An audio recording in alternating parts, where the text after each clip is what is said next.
It's August 11th, 1999, and a major tornado is tearing through the heart of this American city.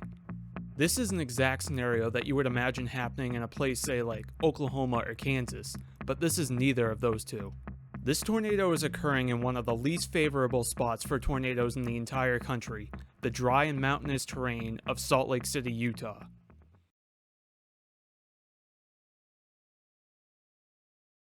It's the morning of August 11th, 1999 in Utah, and there's a threat for thunderstorms later in the day, but nothing much more than that. Aloft in the atmosphere, an upper-level trough of strong winds and cooler air moved into Utah earlier from Nevada. At the surface, there's some ingredients present for thunderstorms, but again, nothing that crazy.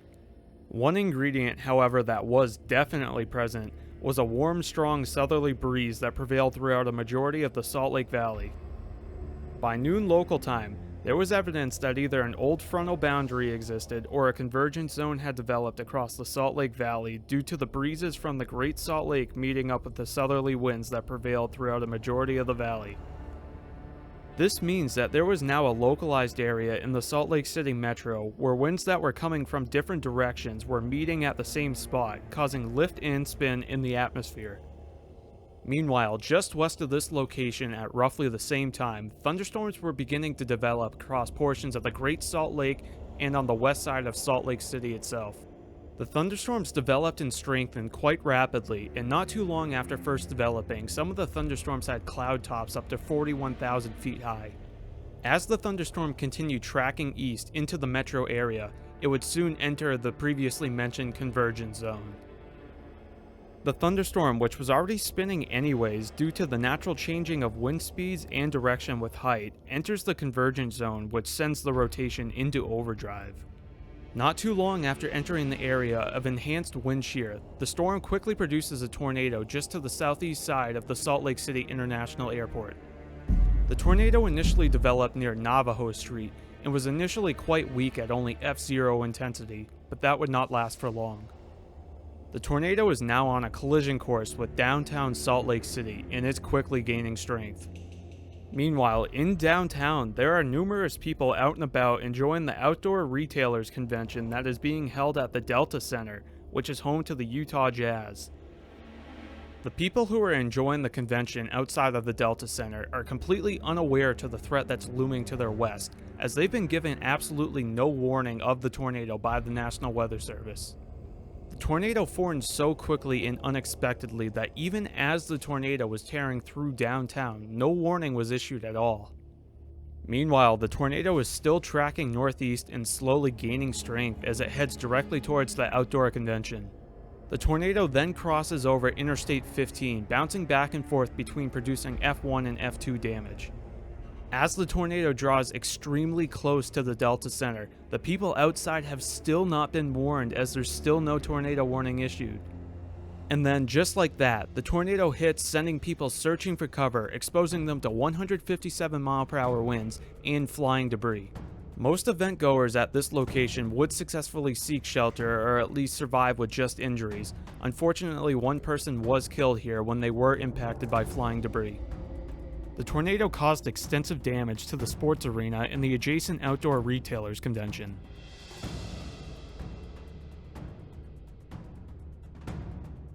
The tornado also caused severe damage across the street at the Wyndham Hotel, which had to be closed for numerous days for repairs.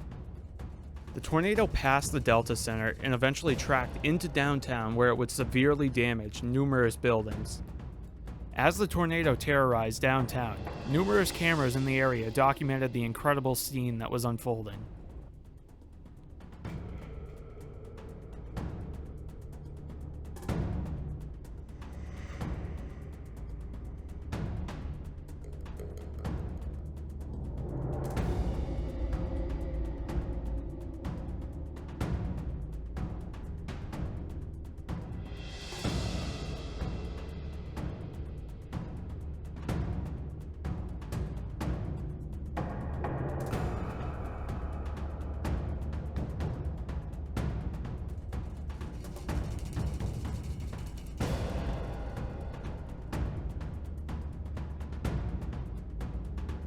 As the tornado entered downtown, it strengthened slightly and expanded its width to 200 yards. The tornado continued its northeast track, knocking down scaffolding and shearing off a crane at the site of the LDS Church's new assembly hall that was under construction. Next, it nearly hit the Capitol building, uprooting many trees in the area. The tornado then continued through Memory Grove, producing some of the worst damage in the area. The tornado continued, affecting the northwest portion of the avenues, just barely missing the LDS hospital. The tornado then exited the metropolitan area and started to climb the mountains that encapsulate the whole area. The tornado continued climbing the mountain face, gaining 1,000 feet of elevation in a relatively short time, before finally dissipating at 12:55 p.m. Mountain Daylight Time. The tornado was only on the ground for 14 minutes, tracked for roughly 4 miles, and had a max width of 200 yards. The tornado was rated F2 with max winds estimated to be 157 miles per hour. The tornado caused $170 million in damages to the area. Unfortunately, one person was killed during the event, and more than 100 were also injured. This was also the first tornado in US history to have hit a downtown area with buildings taller than 500 feet. Throughout the entire life of the tornado, a tornado warning was never issued by the National Weather Service, leaving anyone who was not already paying attention to the weather completely unaware to the threat that was looming. One of the reasons that no warning was issued was the radars that the National Weather Service was using during this time. They weren't very good at picking up rotation or tornadoes ongoing in the area. In the years since the Salt Lake City tornado of 1999, better radars have been added to the area, which would almost definitely lead to a better lead time and more warning in the case of another tornado in this area. Although extremely rare, another tornado like this could happen again in this area given the right atmospheric conditions. This was a really unique tornado in that it didn't really form from conditions that you would need to form tornadoes elsewhere in the country. It formed more from converging wind currents that enhanced an already ongoing thunderstorm. If you were to get these similar wind patterns to occur when a thunderstorm is already ongoing in the area, you could absolutely get an event like this to happen again. There has actually been a surprising amount of tornadoes reported in the Salt Lake City area in the last 75 years or so, given the extreme dry and mountainous environment in the area. This data alone shows that this can and likely will happen again, and hopefully people are more prepared for the next one. And that's going to wrap it up for this one. I hope you guys learned something, and thank you for watching.